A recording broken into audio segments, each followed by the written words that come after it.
Well, America did it. I guess we could say, America, fuck yeah. No, actually, though, coming back, this is round three completed of A&A Free For All here. And as you can see, it was blessed in America's favor. So we were able to take back DC. We had to lose our tactical in order to actually keep two ground units there in order for a below average chance of us actually holding. That'd be amazing. But so we went back in, nothing else there because we had nothing else besides that. Crazy turn though, I'll say. Starting off with France, back to back. So literally, all we were able to do was two things. On the first turn, we moved our guy to Syria. That was it. On our second turn, we decided, you know what, we're going to move our cruiser out here, and we killed the British DD. So, and that's it. And honestly, we're just down here waiting to die. France is practically done.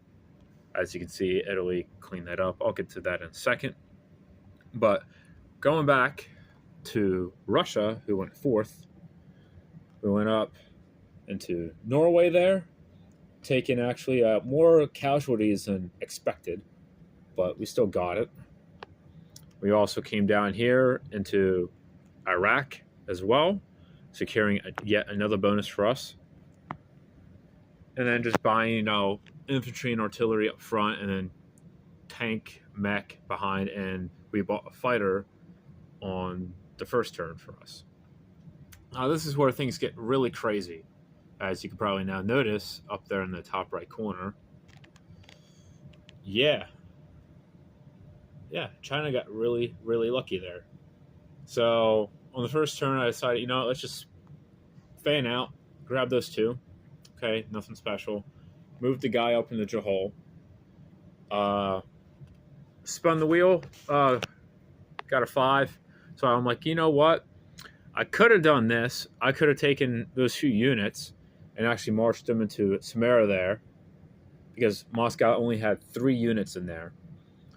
Had I known I was going to go 3 times in a row, the Chinese might have been able to take Moscow. Might have been. But I wasn't banking on that. So instead, I went down, took the Caucasus, spread up north a little bit, went down the coast a little bit more, brought the army from the north down to Shenxi. And then I was like, oh my God, they get to go again?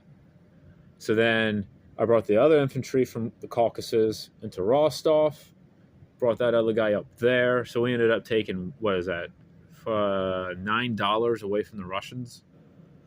And we took Shanghai, which I feel so bad for the Japanese. They built that factory and never used it.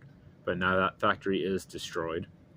And we combined our armies together, so that's like over 20, I think 25 infantry there. So yeah, that's nothing to sneeze at now. We're going to pan right over here to Anzac here. So turn 8, I think we just bought 2 destroyers. We decided to send our transport up to Hawaii there, with the vacantness there and Japan not being able to go. I figured, hey, if we can get there first, and yeah, the Japanese could still take it, but it's going to make them fight for it. It's going to have to make them bring both transports over, instead of allowing them to spread the transports out and get more areas of interest. We'll say it like that. So that's my idea. Plus, it gets me $1. Plus, it takes away American bonus as well, which helps me out down here, definitely. And we also poked into Siam. Try to start taking more money away from Japan. Turn 9, the Italians actually did something interesting. We brought 2 infantry against that artillery, and it paid out. We got our hit first round, and the artillery missed.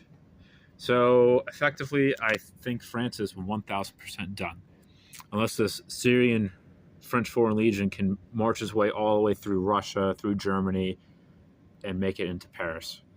The French are, well, they were already out anyway. It doesn't matter to them really. But went over here. We took Gibraltar as well, since we had southern France. Yeah, if I could speak, that'd be fantastic. And we had Egypt. That's our third bonus. So now we're making over $30 now. I'm just hoping we can actually spend that money, building up our Air Force.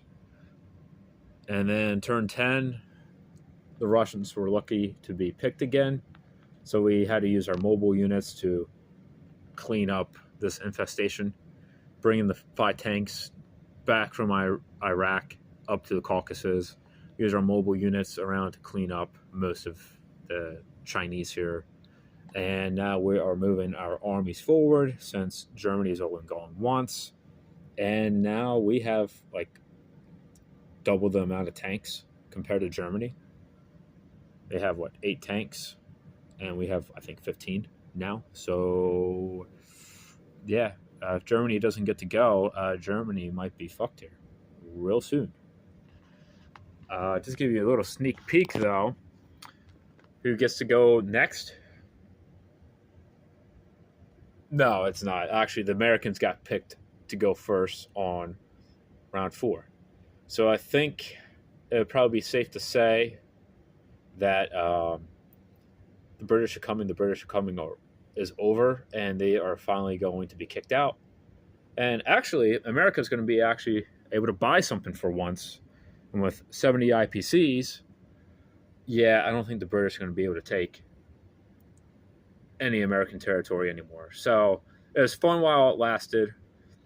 It was just unfortunately last moments it favored the Americans, so the British are not going to keep the 13 colonies.